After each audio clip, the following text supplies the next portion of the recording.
Princess Lyra stood in the grand hall of her father's palace ship. Her hands were shaking. She tried to hide them in the folds of her long silver robe, but it was no use. Everyone could see how nervous she was. Her scales, normally a soft blue color, kept flashing to lavender. That was how her people showed fear. The Valerians were not a warrior race. They were gentle, quiet, and preferred peace above all else. They could read emotions through touch, and sometimes even through the air around them. This gift made life beautiful but also difficult. Strong emotions from others felt like storms to them.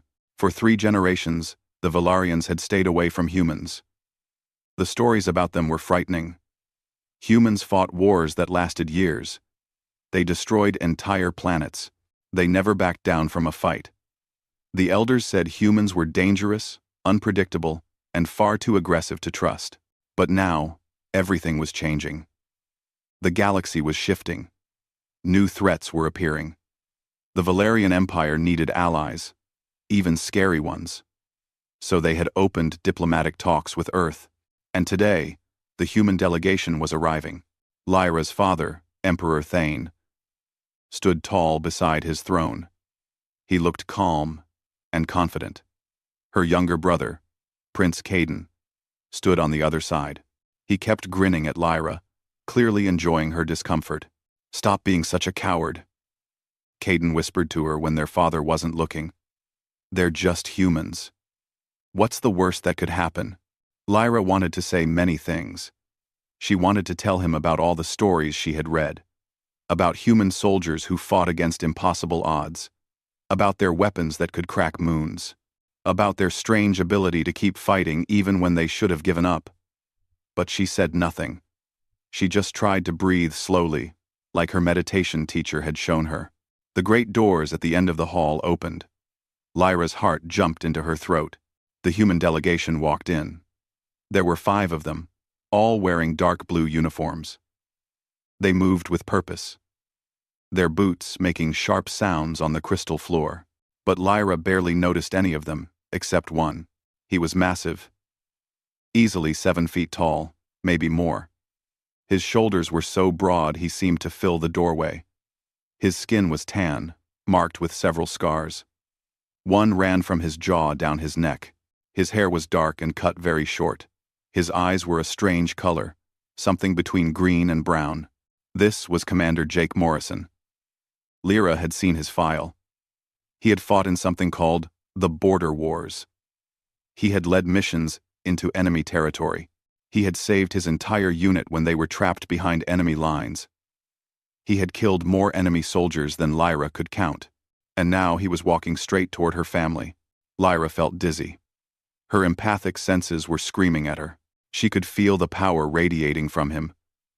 Not anger, not violence, but something else. It was like standing near a sleeping volcano, calm on the surface, but with so much force underneath. This was a man who had seen combat, who had survived when others had died, who carried the weight of those deaths with him. Her scales turned a deeper shade of lavender. She felt her breathing getting faster. "Your Imperial Majesty," Jake said, stopping at a respectful distance. His voice was deep but controlled. "On behalf of Earth and humanity, we thank you for this opportunity." He bowed. It was a good bow, respectful and proper. Someone had taught the humans about Valerian customs. Emperor Thane rose from his throne. "Commander Morrison, we welcome you and your people to our home. Let us hope this meeting begins a long friendship between our peoples." The formal greetings continued. Lyra tried to focus on the words, but her mind kept drifting. She couldn't stop staring at Jake. His hands alone were bigger than her entire head. Those hands had held weapons, had fought enemies, had done things she couldn't imagine. She realized, suddenly, that he was looking at her. Their eyes met for just a second. Jake's expression softened slightly, and he gave her a small nod, just a tiny acknowledgement. Then he turned his attention back to her father. But that 1 second had been enough. Lyra's heart was racing so fast she thought it might explode. Her scales were now bright lavender, almost purple. She wanted to run away and hide in her chambers. Princess Lyra, her father's voice cut through her panic. Please step forward. No. Please, no. But she had to obey. Lyra forced her legs to move. She walked to her father's side, trying desperately not to trip over her own feet. My daughter will serve as your cultural liaison during your stay, Emperor Thane announced.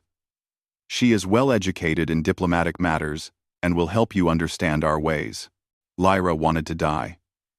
Right there. Just fall through the floor and disappear forever. Jake turned to face her fully. He was even bigger up close. She had to tilt her head back to look at his face. It's an honor, Your Highness, Jake said. He kept his voice gentle, she noticed, quieter than when he had spoken to her father. I look forward to learning from you. I look. Lyra opened her mouth. No sound came out. She tried again. Yes. Welcome, she finally managed. Her voice was barely a whisper. Jake's expression remained kind. He didn't laugh at her or seem annoyed by her fear. He just nodded again and stepped back, giving her space. The ceremony continued. Treaties were discussed. Living arrangements were explained. The human delegation would stay in the guest wing of the palace ship for the next several weeks, while both sides worked out the details of their alliance. Lyra heard maybe half of it. She was too focused on trying to breathe normally and not pass out. Finally, after what felt like hours, the formal meeting ended. The humans were led away to their quarters. Lyra immediately turned to leave. Lyra, wait, her father called. She stopped, her heart sinking. Emperor Thane walked over to her. His face was serious but not unkind. I know this is difficult for you, daughter. You have always been sensitive, more than most of our people. But this is important. Our empire needs this alliance. And you need to learn to face your fears. But father, Lyra started, then stopped. What could she say? That she was terrified? He already knew that. That she couldn't do this? He wouldn't accept that answer. You are stronger than you believe, her father said softly. Spend time with the humans. Learn about them. You will see they are not the monsters from the stories. Caden walked past them, laughing. Good luck, sister. Try not to faint when the big, scary human talks to you. Lyra glared at him, but he was already gone. That evening, Lyra sat in her chambers with her handmaiden, Sira. Sira was brushing Lyra's long white hair, while Lyra stared at her reflection in the mirror. Her scales were still tinged with lavender. You have to schedule your first meeting with Commander Morrison, Sarah reminded her gently. I know, Lyra whispered. He seemed nice. He's killed people, Sarah. Probably hundreds of people. In war, Sarah pointed out. That's different. That's what soldiers do. Lyra knew Sira was right, but it didn't help. She pulled up her data tablet with shaking hands. The scheduling system was already open. She just had to enter a time for their first cultural exchange session. Her finger hovered over the screen for a long moment. Finally, she typed in a date and time. 3 days from now. In one of the small conference rooms. 2 hours. She hit send before she could change her mind. A moment later, a response came back. A simple message. Confirmed. Thank you, Your Highness. Looking forward to it. Jake Morrison. Lyra put down the tablet and buried her face in her hands. This is going to be a disaster, she moaned. Sarah patted her shoulder. Maybe it will be better than you think. Lyra didn't believe that for a second. But she had made the appointment. There was no backing out now.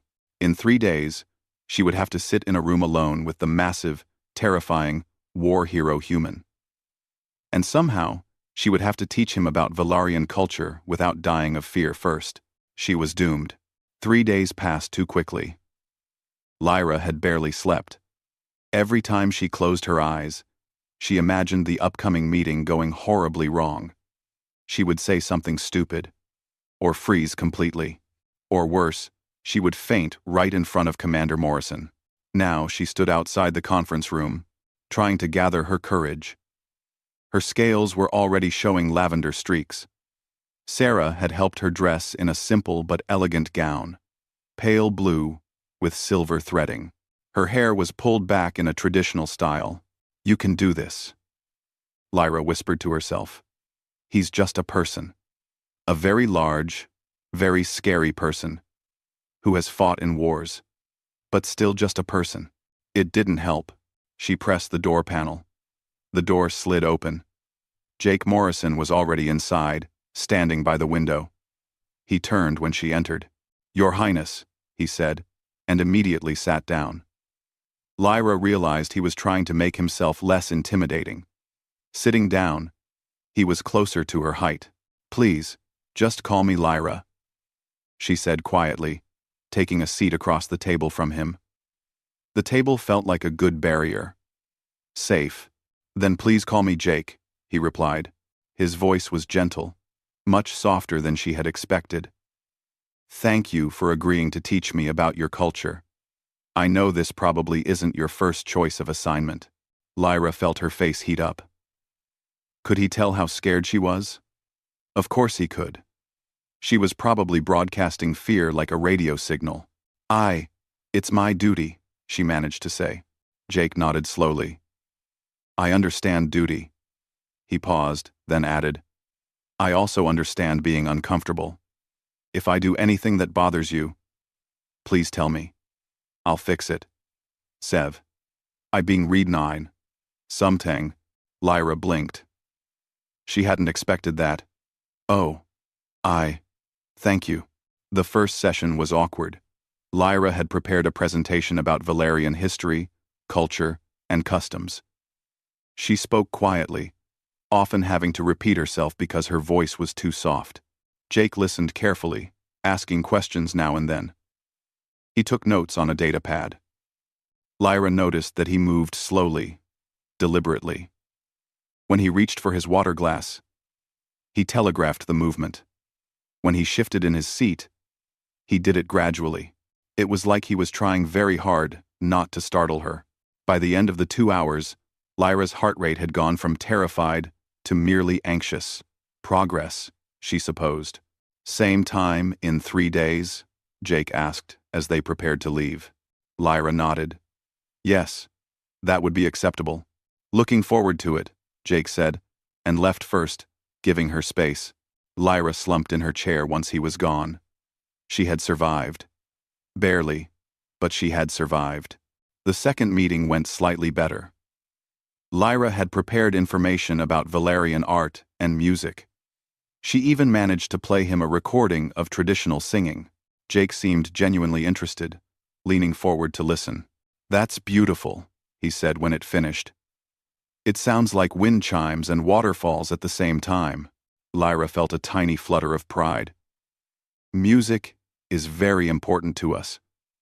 We use it for meditation and healing." "We have music for healing too," Jake said. "Different kinds, though. My sister Amy loves to sing, says it helps her when she's stressed." "You have a sister?" Lyra asked, surprised that she was actually curious. "Yeah, she's 23, wants to be a doctor." Jake pulled up a photo on his datapad and showed her. A young woman with dark hair and a bright smile. "She's the smart one in the family."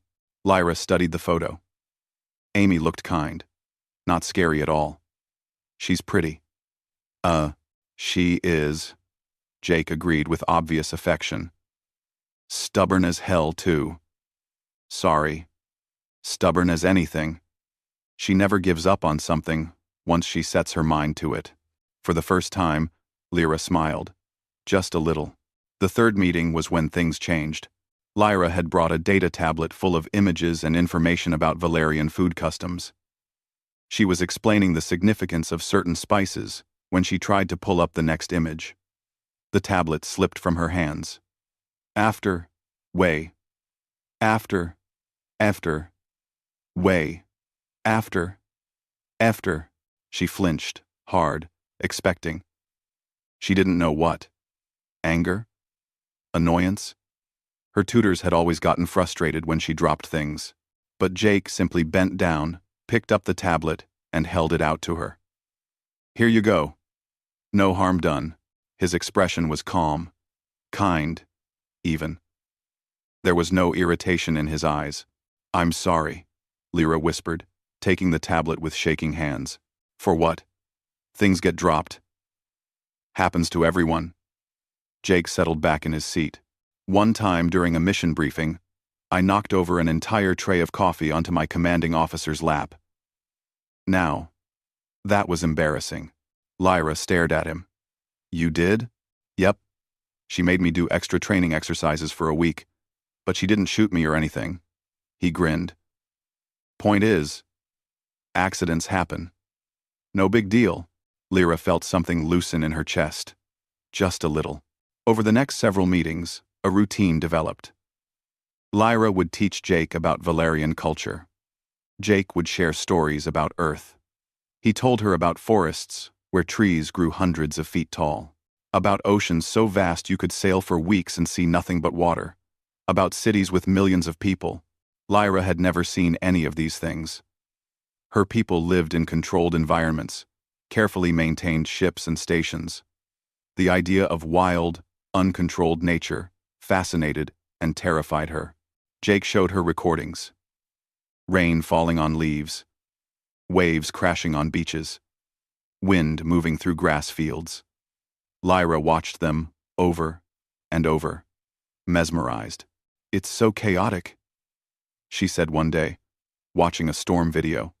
Lightning flashed across dark clouds. Thunder rumbled. Yeah, Jake agreed. But beautiful too, in its way. Doesn't it frighten you? Jake considered this. Sometimes. But I grew up with it.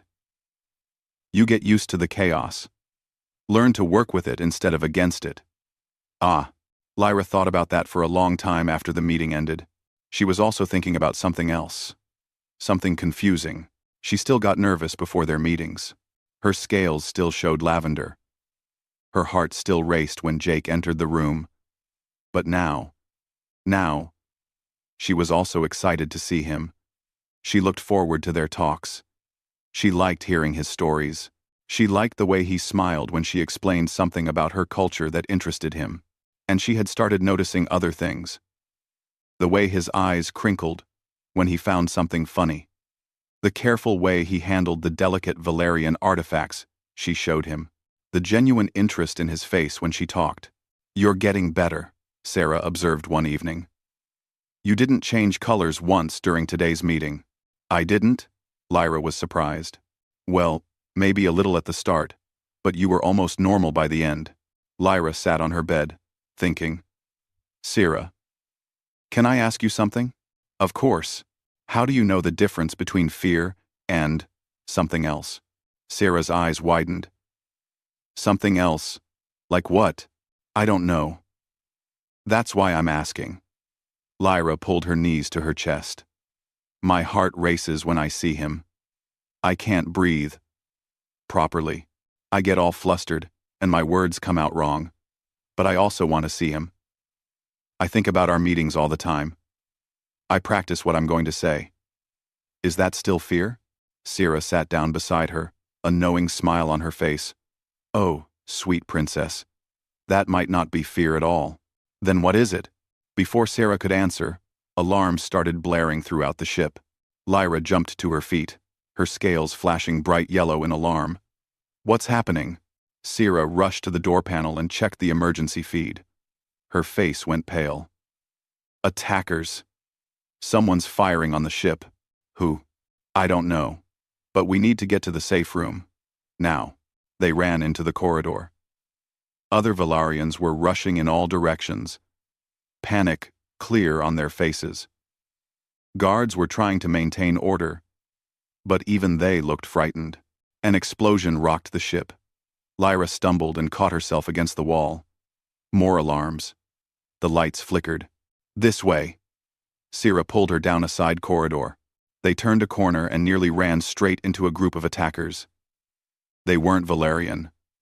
They were Krell, a species known for piracy and violence. They had somehow boarded the ship.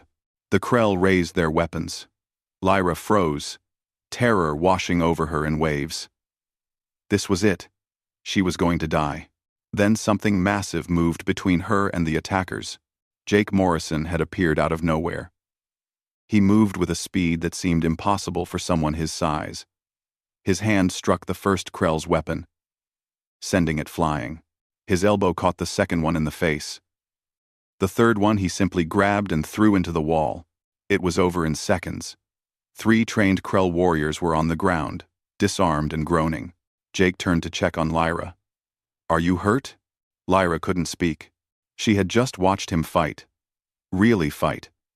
It had been brutal and efficient and absolutely terrifying. But he had been protecting her. She had felt it through her empathic sense. No anger, no rage, just pure protective instinct. "Your Highness?" Jake's voice brought her back. He was looking at her with concern, not moving closer, giving her space even in the middle of an emergency. I'm fine," Lyra whispered. More guards appeared, led by one of the human delegation members, a woman named Lieutenant Kate Sanders. "Commander, we've secured this section. The captain wants all civilians in the central safe room. Copy that." Jake looked back at Lyra. "I can escort you there if you want, or the guards can do it if you'd prefer." He was giving her a choice. Even now, even with the ship under attack, he was being considerate of her comfort. "You," Lyra heard herself say. "Please." Jake nodded. "Stay close. Kate, with me." They moved through the corridors, Jake and Kate leading the way. More Krell attackers appeared twice more. Both times, Jake handled them with the same terrifying efficiency. Lyra watched, her emotions in chaos. She was frightened. Yes. But she was also amazed. And safe. Despite everything, she felt safe with him there. They reached the safe room. Dozens of Valerians were already inside, including her brother Caden. He rushed over when he saw her. "Lyra, thank the stars you're safe." "I'm fine." Lyra looked back at Jake, who was standing at the door. "Because of him." Quote. Caden followed her gaze. For once, he wasn't smirking. "The human saved you?" "Yes." Jake caught her eye and gave her a small nod. Then he and Kate were gone.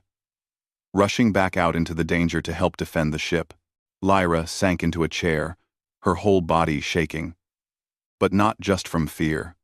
Something had shifted inside her. She had seen Jake fight, had seen the warrior everyone feared. And yes, it had been scary, but he had used that strength to protect her. To protect everyone. And the way he had checked on her first, making sure she was okay before doing anything else. "Princess." Sierra sat beside her.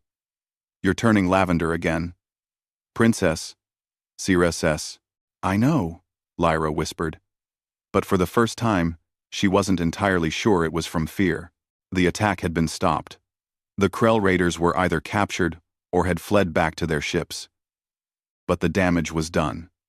3 Valerians were injured, and everyone was shaken. Lyra had barely slept after the attack. She kept seeing Jake fighting, moving with that terrible speed. But she also kept remembering how gentle his voice had been when he asked if she was hurt.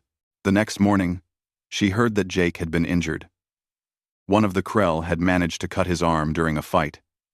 It wasn't serious, but it was bleeding. Lyra didn't think. She just walked straight to the human quarters, her heart pounding. The guards let her through without question. She was the princess, after all. She found Jake in his room, trying to bandage his own arm. Kate was there too, helping him. "Your Highness," Kate said, surprised. "Is everything all right?" "Let me see," Lyra said, walking over before she could lose her nerve. Jake looked confused but held out his arm. The cut was deep, still bleeding slightly despite the bandage. Lyra reached out and placed her hands on his skin. The moment they made contact, her empathic abilities activated. She could feel everything from him. His surprise, his concern for her well-being, his lingering worry about the attack, and underneath it all, a deep kindness. He was tired, hurting, and worried about his team. But there was no darkness in him, no cruelty. The guilt was there too. He carried memories of people he couldn't save. He worried that his appearance frightened others. He tried so hard to be gentle because he knew how dangerous he could be. Lyra's hands began to glow softly, golden light spreading from her palms. This was a gift only the royal bloodline had. Healing through touch. The cut on Jake's arm slowly closed, the skin knitting itself back together. When she finished, she realized tears were running down her face. "You don't scare me," she whispered. Jake looked at her carefully. "Lyra, you're shaking right now." "I know." She pulled her hands back, embarrassed. "You do scare me. But not in the way you think." She fled before he could ask what she meant. Kate stared at the door Lyra had disappeared through, then looked at Jake. Jake touched his now healed arm, still looking at the door. "I have no idea." After that day, things changed between them. Their meetings continued, but they felt different, more comfortable. Lyra still got nervous, but she was getting better at managing it. Jake started teaching her about Earth in more detail. He showed her pictures of his hometown, a place called Colorado, with mountains that touched the sky. He told her about his time in the military, carefully editing out the worst parts. "Why did you become a soldier?" Lyra asked one day. Jake thought about it. "To protect people. That's what it came down to. I'm good at it, and people need protecting." "You're very good at it," Lyra said quietly. "I saw you during the attack. I'm sorry you had to see that." "Why?" "You saved my life. You saved a lot of lives." Jake met her eyes. "Because I know it frightened you. I don't like frightening you." Lyra's scales flushed lavender, but she forced herself to speak. "Everything frightens me, Jake. I've been afraid my whole life. Of loud noises. Of crowds. Of making mistakes. Of disappointing my father. But I'm learning that being scared doesn't mean I have to run away." "That's brave," Jake said. "I don't feel brave. Brave people never do. They're too busy being terrified and doing the thing anyway." Lyra smiled. It was getting easier to smile around him. They started spending time together outside of formal meetings. Jake taught her to play chess, a human game of strategy. Lyra was terrible at it at first, but she liked having something to focus on besides her anxiety. "Check," Jake said, moving his knight. Lyra studied the board, then moved her bishop. "Is that better?" "It's a good move. But I can still." Jake reached for his queen, then stopped. "Actually, if you move your rook there, you can trap my king." Lyra looked at where he was pointing. He was right. "You're helping me beat you." "Well, yeah. Where's the fun in just crushing you every time? You need to learn. My tutors never did that. They just got frustrated when I made mistakes." Jake frowned. Then they were bad teachers. Another time, Lyra showed Jake the meditation gardens on the ship. They were quiet spaces with artificial plants and gentle lighting. She taught him some basic Valerian meditation techniques. "The goal is to quiet your mind," Lyra explained. "To let go of worry and fear, even if just for a moment." Jake sat cross-legged beside her, trying to follow her instructions. After a few minutes, he opened one eye. "I'm not sure I'm doing this right. My brain doesn't like being quiet." "That's normal. It takes practice."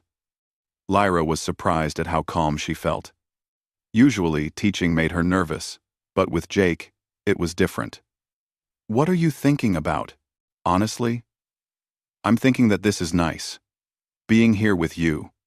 It's peaceful. Grain. Rainver. Be." Lyra's scales went lavender again. "Oh," Jake noticed. "Sorry. Did I say something wrong?" No, I just..." Lyra struggled to find words. "I turn lavender when I'm nervous. Or embarrassed. Or feeling other things." "Other things?" Lyra decided meditation time was over. She stood up quickly. "We should probably get back. But Jake was watching her with a thoughtful expression. The Festival of Stars was approaching. It was the biggest celebration in Valerian culture, a week-long event filled with music, dancing, and ceremony. Emotions ran high during the festival. The empathic connections between Valerians grew stronger. Lyra was dreading it. "You have to go," Syrah said, while helping Lyra choose a gown for the opening ceremony. "You're the princess." I know. But it's going to be so crowded. So many emotions everywhere. And there will be dancing. You like dancing? Not in front of hundreds of people. Lyra paced her room anxiously. And there will be suitors. Father has been making comments about it being time for me to consider marriage. Syrah paused. Is there anyone you're interested in? Lyra's scales went bright lavender. Lyra, Syrah said slowly. You're not thinking about the human, are you? Don't be ridiculous, Lyra said too quickly. That would be impossible. We're completely different species. He's from Earth. He's a warrior. I'm me. You're the princess of the Valarian Empire, Syrah pointed out. You can be interested in whoever you want. It doesn't matter anyway. He probably thinks I'm just a scared little girl, someone who needs protecting. Lyra sat down heavily. That's all I am, really. That's not true. You've been so much braver lately. Everyone's noticed. Had she? Lyra didn't feel braver. She still got nervous. Still turned lavender at the smallest things. Still had trouble speaking up in meetings, but she had healed Jake without thinking about it. She had walked to his quarters alone. She was having conversations with him without freezing up completely. Maybe she was changing. Just a little. The night of the festival's opening ceremony arrived. The grand hall was transformed, covered in lights that mimicked stars. Music played, soft and haunting. Hundreds of Valerians filled the space, all dressed in their finest clothes. Lyra wore a gown of deep blue that faded to silver, like the night sky. Her hair was decorated with small crystals that caught the light. She looked beautiful, but she felt sick with nerves. The human delegation had been invited to attend.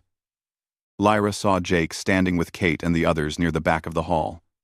He wore a formal Earth uniform, dark and severe, but somehow fitting. When he saw her, he nodded slightly in greeting. Her heart did something strange in her chest. She told herself it was just anxiety. The ceremony began.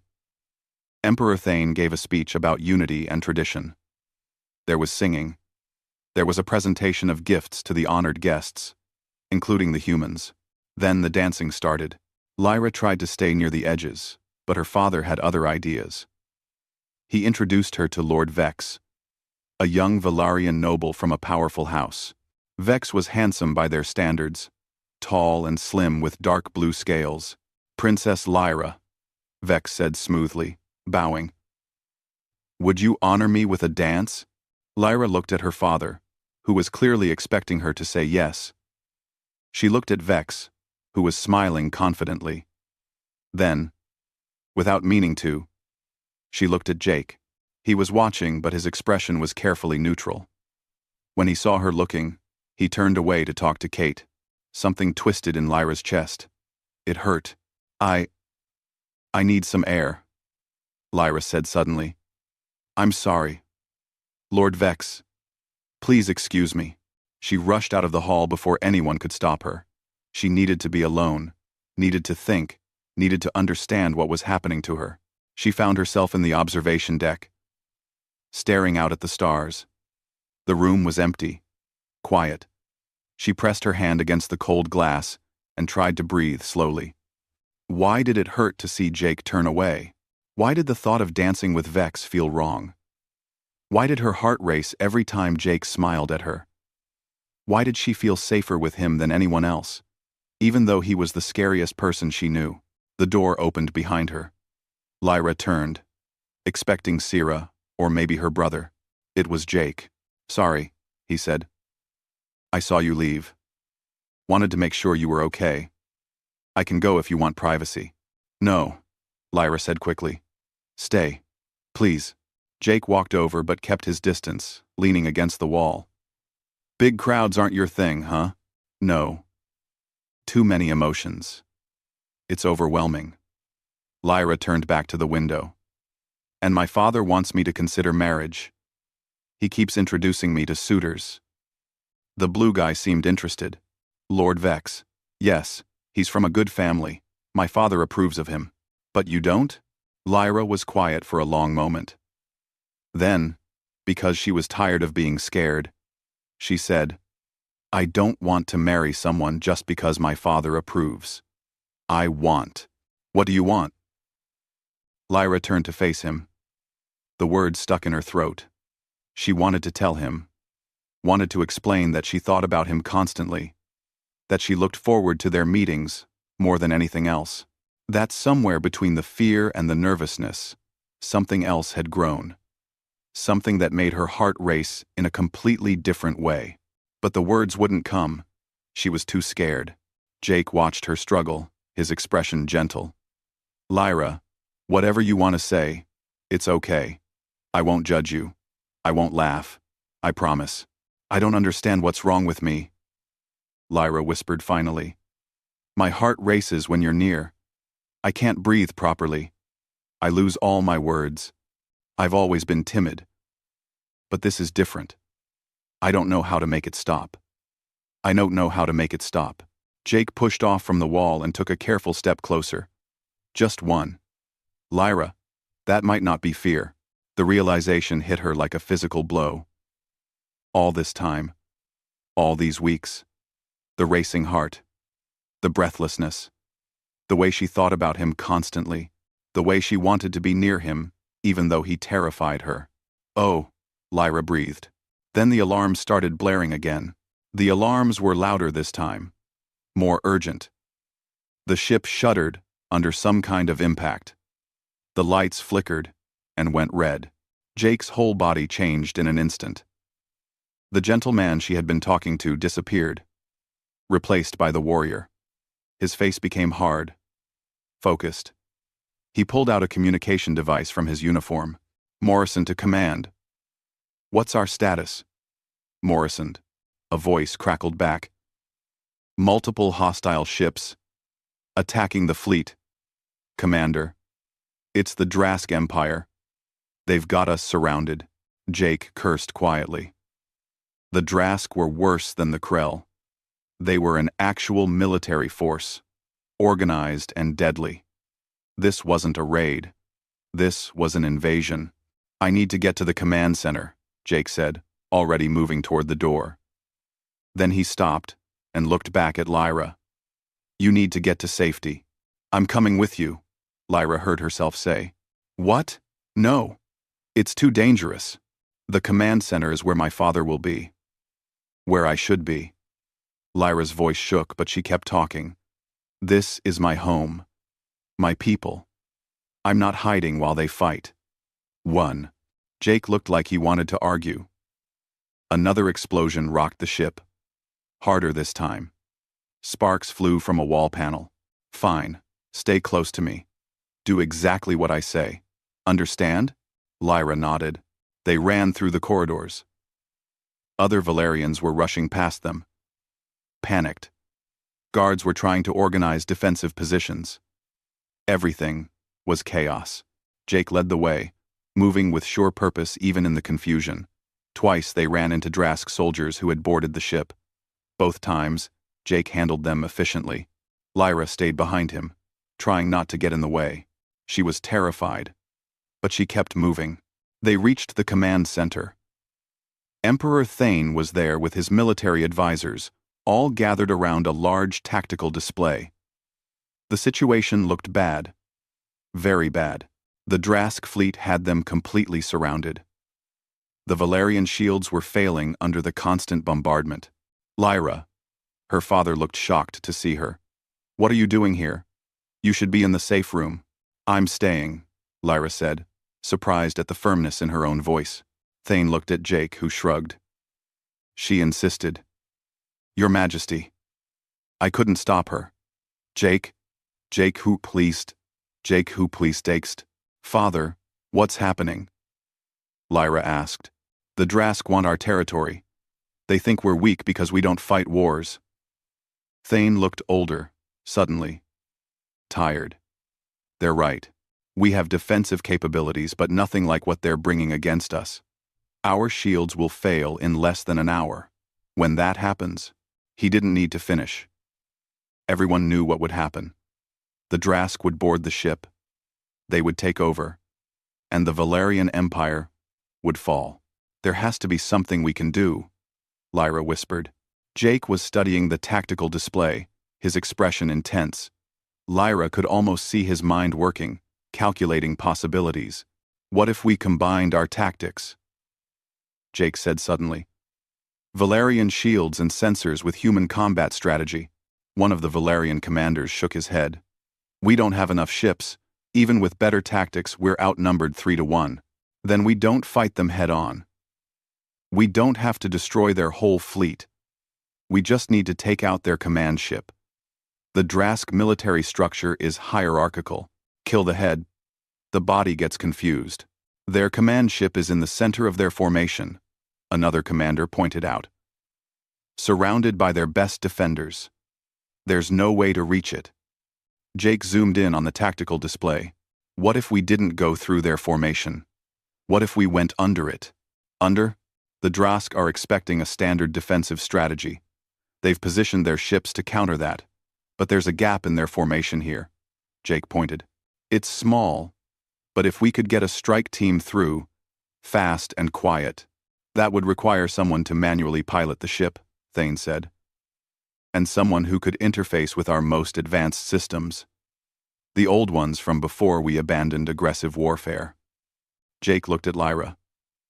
Your Highness, during our sessions, you mentioned that the royal bloodline has special access to ancient Valerian systems. Lyra's mouth went dry. Yes, but I've never actually used them. They're in the deep core of the ship. No one's accessed them in generations. Could you learn? If someone walked you through it?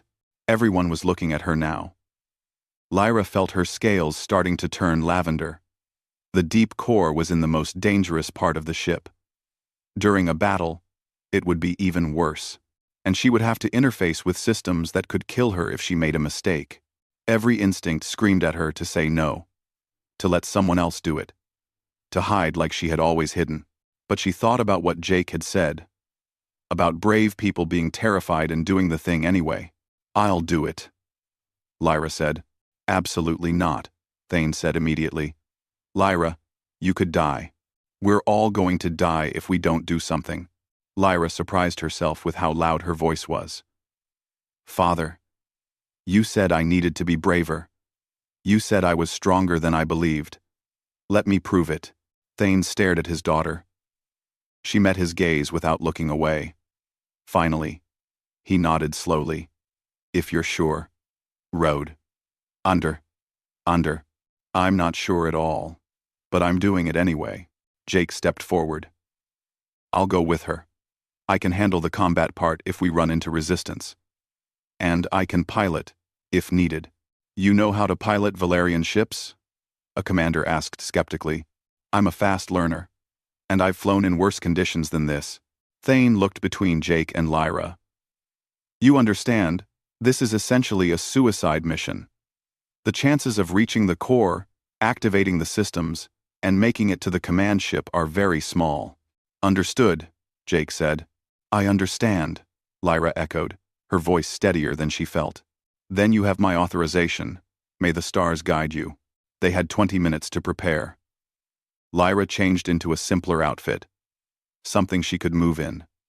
Sarah helped her, tears running down her face. You're really doing this, Sarah said. I really am. You know you might not come back. I know. Sarah hugged her tightly. You're the bravest person I've ever known. Lyra didn't feel brave. She felt like she might throw up at any moment. Jake was waiting for her by the entrance to the deep core section. He had changed into combat gear and had several weapons strapped to him. Kate was there too, along with a few other human soldiers. We'll secure the route as far as we can, Kate said. After that, you two are on your own. Thanks, Kate. Kate clasped Jake's shoulder. Try not to die, boss. You still owe me $20. I always pay my debts. Lyra and Jake started down into the ship. The deep core was through a maze of old corridors that no one used anymore. The lights were dim. Emergency power only. Every few seconds, the ship shuddered from another impact. They ran into Drask soldiers twice. Jake dealt with them both times, his movements precise and brutal. Lyra tried not to watch too closely. She focused on moving forward, on breathing, on not panicking. They reached the core entrance. It was a massive door, ancient and covered in Valerian script. Lyra placed her hand on the access panel. It glowed, recognizing her bloodline, and the door slowly opened. Inside was a chamber that looked like it belonged to another time. Old technology covered the walls, pulsing with faint light. In the center was a control throne, designed for direct neural interface. "This is it," Lyra whispered. "Once I sit in that chair and connect, I'll have access to the ship's deep systems. I can control things that modern Valarians gave up using centuries ago." "What kind of things?" "Weapons, targeting systems, the kind of technology we used when we were a warrior race." Lyra walked to the throne slowly. "We stopped using them because they're dangerous, because they require the operator to think like a warrior, to accept violence as necessary." She sat down. The throne immediately came alive, tendrils of light reaching toward her head. She took a deep breath. "Once I connect, I might change. The system might change me, make me think differently." Jake knelt beside the throne so they were at eye level. "Then I'll be here to remind you who you are. You're Lyra. You're kind and gentle and smart. You're afraid of loud noises and crowds. You turn lavender when you're embarrassed. You like music and meditation. And you're the bravest person I've ever met." Lyra's eyes filled with tears. "Jake, before we do this, I need to tell you something." "What?" "Earlier, when you said my feelings might not be fear. You were right. I've been confused for weeks, but I finally understand. She took a shaking breath. "I care about you. More than I should. More than makes sense. I think I might be falling in love with you." Jake was very still. "Lyra, I know it's impossible. Different species, different worlds, everything. But I needed you to know. In case we don't make it back." Jake reached out slowly, giving her time to pull away. When she didn't, he gently cupped her face in his large hand. His touch was so careful, so tender. "It's not impossible," he said quietly. "And for the record, I've been falling for you too. From the moment you tried so hard not to be scared of me. From every conversation we've had. From watching you be brave even when you're terrified." Lyra leaned into his touch. "We have terrible timing." "Yeah. We really do." Jake smiled slightly. "But we're going to get through this. And when we do, we're going to have a long talk about this. Deal?" "Deal." Lyra let the throne connect to her mind. The sensation was overwhelming. Suddenly she could feel the entire ship. Every system. Every weapon. Every sensor. Information flooded her consciousness. She could see the battle outside, the Drask fleet, the weakness in their formation that Jake had spotted, and she could feel the ancient warrior knowledge that had been locked away for so long. The part of her people they had tried to forget. The part that knew how to fight. It was terrifying. But Jake was right there, his hand on her shoulder, anchoring her. "I've got it," Lyra said. Her voice sounded different, stronger. "I can access the strike craft, and I can see the path to the command ship." "Then let's go save your people," Jake said. The ancient strike craft was smaller than Lyra expected. It had been built for speed and stealth, not comfort. The neural connection from the core throne extended into the pilot's seat, allowing Lyra to control the ship with her mind while Jake handled the weapons systems. "This is insane," Lyra said as they strapped in. The ship was already powering up, responding to her thoughts. I've never flown anything before. Lyra. Lyra. Lyra. Lyra. Lyra. Lyra. You're doing fine, Jake said from the weapons station behind her. The ship is practically reading your mind. Just think about where you want to go, and it'll respond. That's not as reassuring as you think it is. They launched from the palace ship's hidden bay. The moment they entered open space, Lyra's enhanced senses lit up with information. She could see everything. The Drask fleet spreading across space like a dark net. Her father's ship struggling to hold the line. The gap in the enemy formation that was their only hope. Enemy fighters incoming, Jake said calmly. 3 of them. Lyra thought about moving left. The ship responded instantly, rolling away from incoming fire. Her stomach lurched, but she kept control. The ancient warrior knowledge in her mind helped. It showed her patterns, possibilities. She wove between enemy ships, making the strike craft dance through space. Jake fired when targets presented themselves, his shots precise and deadly. You're a natural, Jake said. I'm terrified. I know. But you're doing it anyway. That's what counts. They reached the gap in the Drask formation. It was even smaller than it had looked on the tactical display. The Drask ships were massive, bristling with weapons. One wrong move and they would be vaporized. Lyra focused. She pushed the fear down and let the warrior knowledge guide her. The strike craft slipped through the gap, moving so fast and quiet that the Drask didn't notice them until they were already past. We're through, Lyra gasped. The command ship is directly ahead. The Drask command ship was enormous. It dwarfed everything around it, a floating fortress covered in armor and weapons. Getting close enough to damage it seemed impossible. Their shields are too strong, Jake said, analyzing the readings. We can't penetrate them with conventional weapons. Then we don't use conventional weapons. Lyra's mind was racing through the ancient systems. There's something called a phase torpedo. It passes through shields and detonates inside the target. How many do we have? 4. And they take 90 seconds to charge between shots. Then we better make them count. Can you get us close enough? Lyra didn't answer with words. She sent the strike craft diving toward the command ship, weaving through defensive fire. Proximity alarms screamed, but she ignored them. Closer. Closer. First torpedo charged, Jake said. Fire!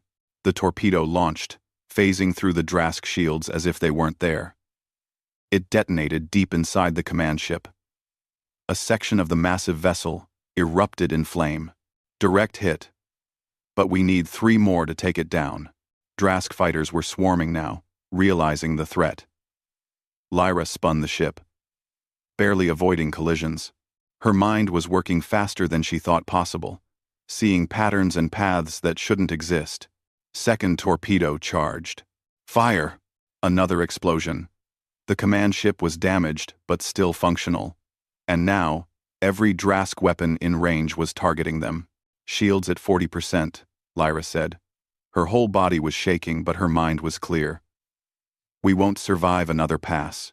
We don't need to survive, Jake said quietly. We just need to finish the mission. Lyra knew he was right. She had known this was a one-way trip from the start. But now, facing death directly, she felt strangely calm. If she was going to die, at least it would be doing something that mattered, and she wouldn't be alone. Third torpedo charged. Lyra drove the ship straight at the command ship. No evasion, no tricks. Just pure speed and determination. Fire! The third torpedo hit true. The command ship's structure was failing. One more hit would do it. Shields at 15%, Lyra reported. Jake, we're not going to make it. Then let's make the last shot count. The charging time felt like forever. Enemy fire hammered their shields. Warning lights flashed. The ship groaned under the stress. Fourth torpedo charged. I can't get any closer without crashing into them. Then ram them. Fire the torpedo point blank. Then use our ship's core to finish the job. Lyra understood. He was suggesting they sacrifice themselves to guarantee the kill. She should have been terrified. But instead, she felt oddly peaceful. If we're doing this, Lyra said, I want you to know that these last few weeks have been the best of my life. Mine too, Jake said. She could hear the smile in his voice. For what it's worth, you're nothing like what I expected when I first met you. Is that good or bad? It's perfect. You're perfect. Lyra's scales went lavender one last time. Even facing death, he could still make her feel this way. The strike craft accelerated, diving straight at the command ship. Lyra could see the Drask crew through the viewports, their faces showing shock and fear. Now! Jake shouted. Lyra fired the fourth torpedo at point-blank range. At the same time, she initiated the core overload. The strike craft's power systems began building to critical levels. Then, several things happened at once. The torpedo detonated inside the command ship. The overload reached critical, and Lyra felt hands grab her from behind as Jake pulled her away from the pilot's seat. What are you doing? Lyra screamed. Saving you. Jake had moved to the escape pod controls. There was a single emergency pod built into the craft. Lyra hadn't even remembered it was there. No, we're both supposed to.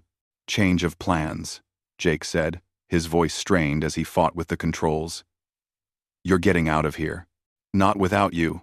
There's only room for one in the pod. And you're the princess. Your people need you. I need you. The command ship was breaking apart around them. The strike craft's core was seconds from exploding. Jake managed to override the pod systems. I'm sorry, he said, and his voice was full of genuine regret. I really wanted that long talk we promised each other. He hit the eject button.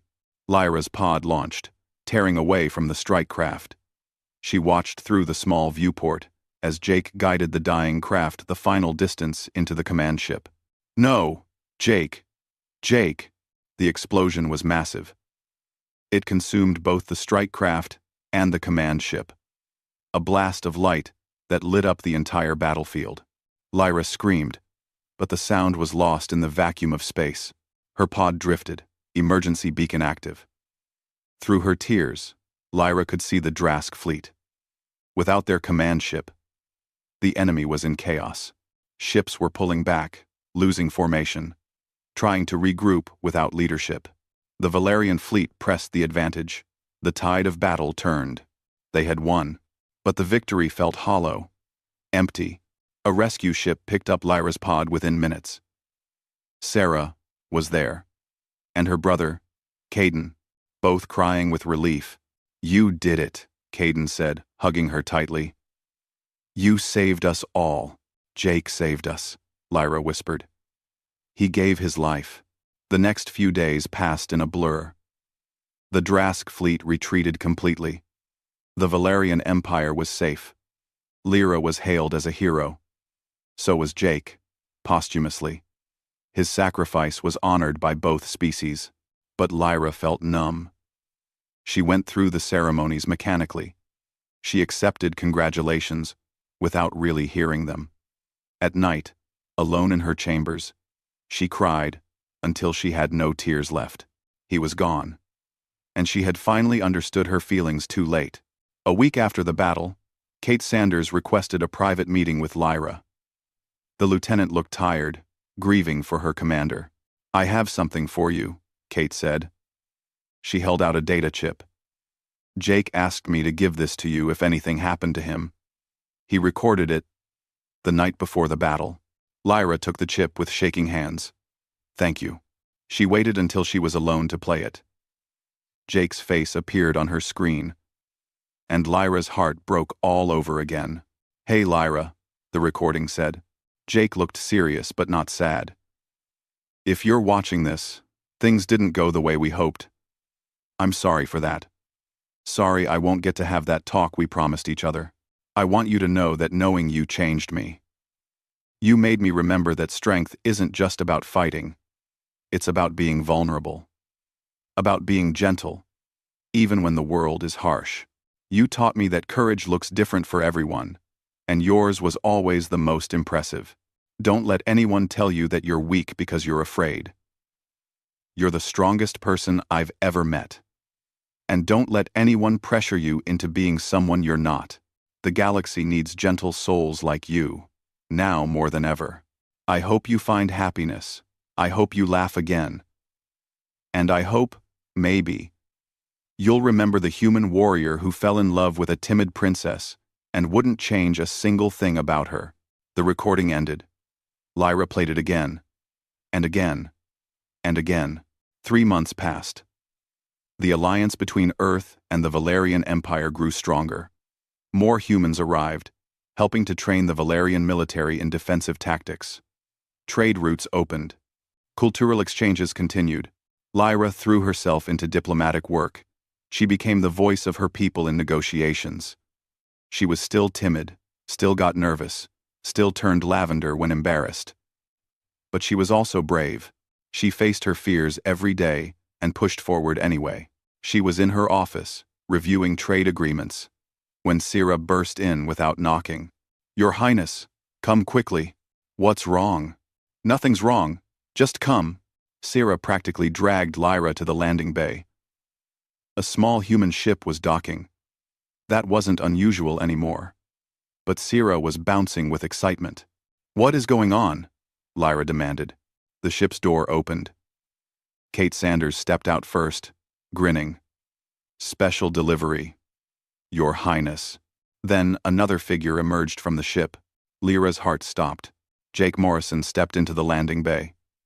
He was thinner than before, and he moved carefully like he was still recovering from injuries. But he was alive. He was here. He was real. "How?" Lyra couldn't form words. Her scales went lavender, then flashed to bright gold. She was shaking. "The escape pod," Jake said, walking slowly toward her. His voice was rough but warm. "I managed to get into it at the last second. Barely. I've been in a medical facility for the past 3 months. They didn't want to tell you until they were sure I would fully recover."